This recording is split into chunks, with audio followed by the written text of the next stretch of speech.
शांति।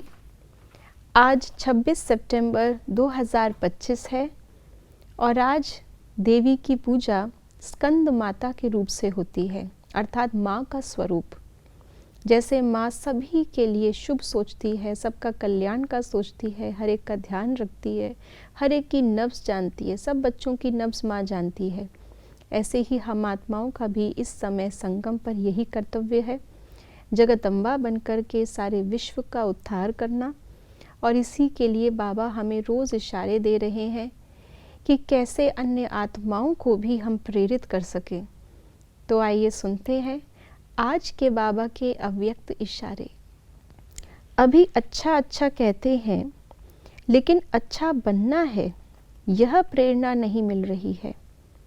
उसका एक ही साधन है, संगठित रूप में ज्वाला स्वरूप बनो, एक एक चैतन्य लाइट हाउस बनो, सेवाधारी हो, स्नेही हो, एक बल एक भरोसे वाले हो।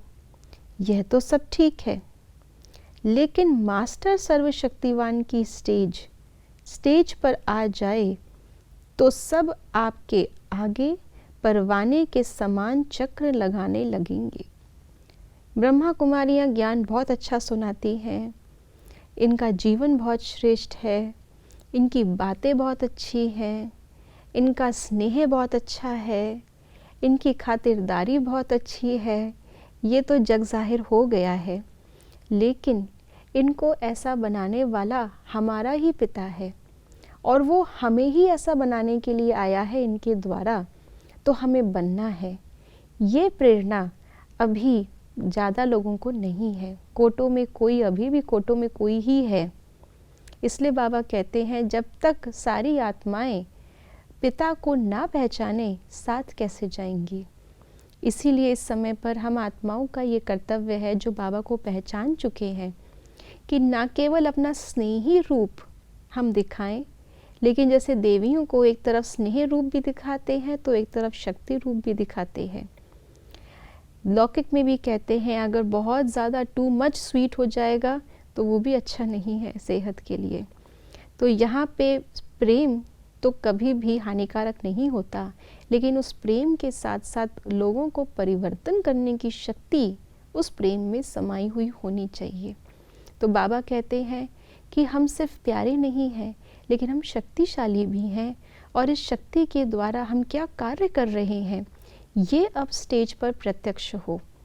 तो जब ऐसे स्टेज पर अपना स्नेह और शक्ति स्वरूप दिखाएंगे तो वो शक्ति अन्य आत्माओं को भी परिवर्तन करने की शक्ति देगी।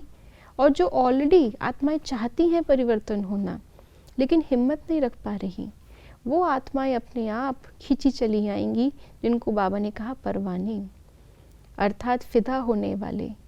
फिदा क्यों?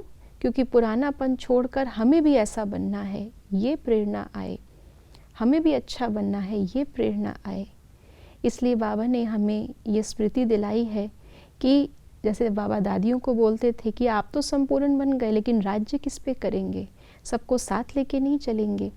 तो इसलिए अभी अपनी इस कर्तव्य को भी हमें निभाना है, जिसके लिए जैसे बाबा के साथ स्नेह स्वरूप है, ऐसे अन्य आत्माओं के साथ शक्ति स्वरूप को भी अभी प्रत्यक्ष करना है। ओम शांति।